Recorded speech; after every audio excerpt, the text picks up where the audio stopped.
Audio Jungle.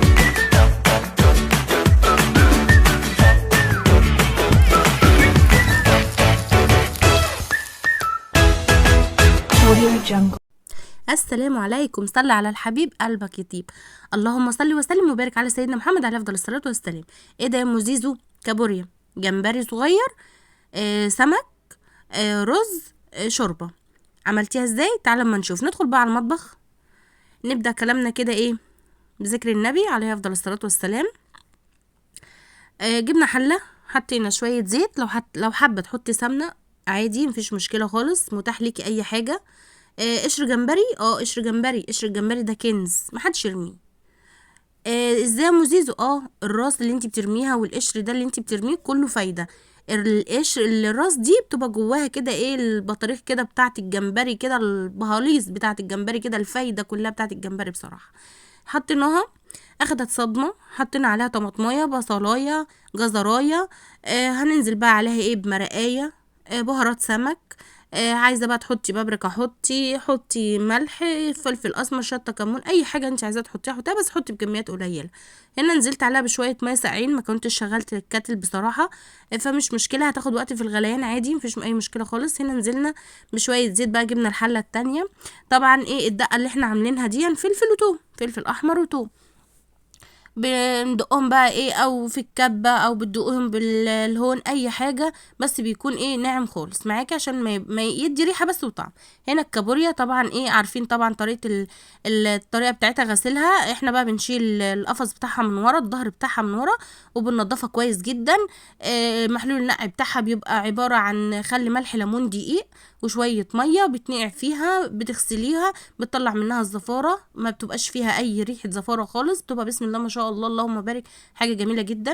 بننزل بقى عليها ايه بصل، طماطم، جزر، الحاجات اللي انت حطيتيها في الجمبري هي برضو بتحطيها على الكابوريا، او بمعنى صح قشر الجمبري.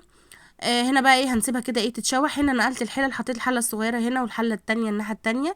بصوا كده خدت صدمه معانا بسم الله ما شاء الله. هننزل بقى عليها ايه بميه مغليه، تنزلي عليها بميه مغليه عشان طبعا تبقى ايه واخده معاكي بقى الصدمه مع الميه المغليه كله مع بعضه.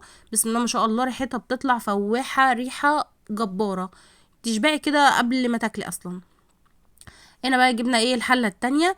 هتعملي بقى ايه؟ هعمل الرز. طبعا انا كنت جايبه سمك مشوي، كنت شويه بره. بصوا، والله انا في اليوم ده انا كنت عايزه يعني اعمل مقلي في البيت. اولادي قالوا لي لا يا ماما احنا هنجيب بقى من عند ابو شمس كده ايه سمك حلو كده. قلت لهم خلاص ماشي مفيش مشكله. بصوا بقى، هنا الرز حطيتي بصل، حطيتي جزر مبشور، حطي بهارات سمك، مرقه، حطي بابريكا.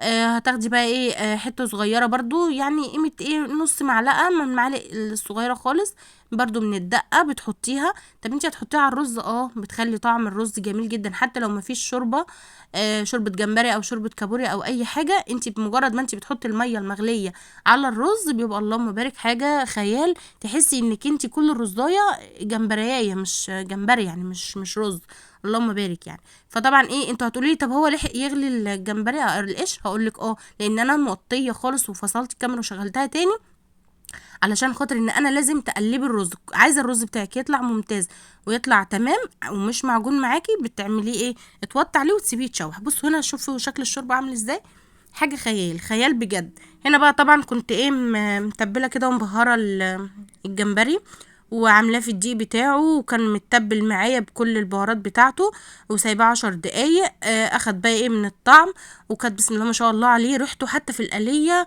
ريحه جميله جدا جدا جدا يعني. بصي هنا بقى ايه بتقعدي بقى كده يعني، بصي عشان ما يلزقش معاكي، وهو اصلا ما بياخدش وقت في السوا بتاعه، السوا بتاعه على طول ما بياخدش وقت. طبعا بتجيبي بقى الطبق وعليه ايه منديل كده عشان لو في اي حاجه بقى فيه زيوت ولا كده المنديل يشربها. بصوا بسم الله ما شاء الله، كان يعني ريحته جميله وطعمه جميل وما خدش معايا وقت بصراحه. وهي الحاجات دي كلها ما بتاخدش وقت يعني في تنظيفها ولا في اي حاجه، لان انت ايدك بقى تبقى سريعه ما بتاخدش وقت، وغسيل على طول تحت الميه ما بياخدش وقت معاكي. يعني طبعا انت لو وصلتي لحد هنا في الفيديو انا عايزاكي تعملي لي كومنتي، تعملي لي لايك، اللي ما عملش متابعه للصفحه يعمل متابعه، واللي مشتركش في القناه يشترك.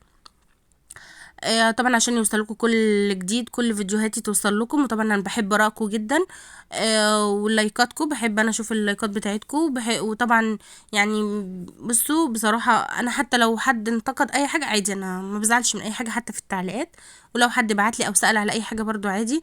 احنا هنا يا جماعة فيد واستفيد، يعني بنعلم بعض. وكل واحد طبعا بيعمل الحاجة اللي هو بيعملها. انا عن نفسي دون شغلي في بيت، يعني ما بعملش افتكاسات يعني. وطبعا كل واحد ليه طريقة في الطبخ، في الجمبري، في الرز، في اي حاجة، كل واحد وطريقته، فدي طريقتي. وده طبعا كان الغدا بتاعنا. هي الكابوريا بعد ما اتعملت، وده السمك وسلطة ورز، وده الجمبري اللي هو المقلي. هو طبعا كان مقرمش من بره وطري من جوه، حاجة جميلة جدا. بسم الله ما شاء الله، جربوها. والشوربة بسم الله ما شاء الله، وريحتها جميلة جدا، مفيش ريحة اي زفارة خالص. وهي الكابوريا بعد ما استوت. وما تنسوش بقى يا جماعة تصلوا على الرسول عليه افضل الصلاة والسلام. وطبعا استنوني الفيديو الجاي ان شاء الله، هجيب لكم ان شاء الله وصفة جديدة. مع السلامة.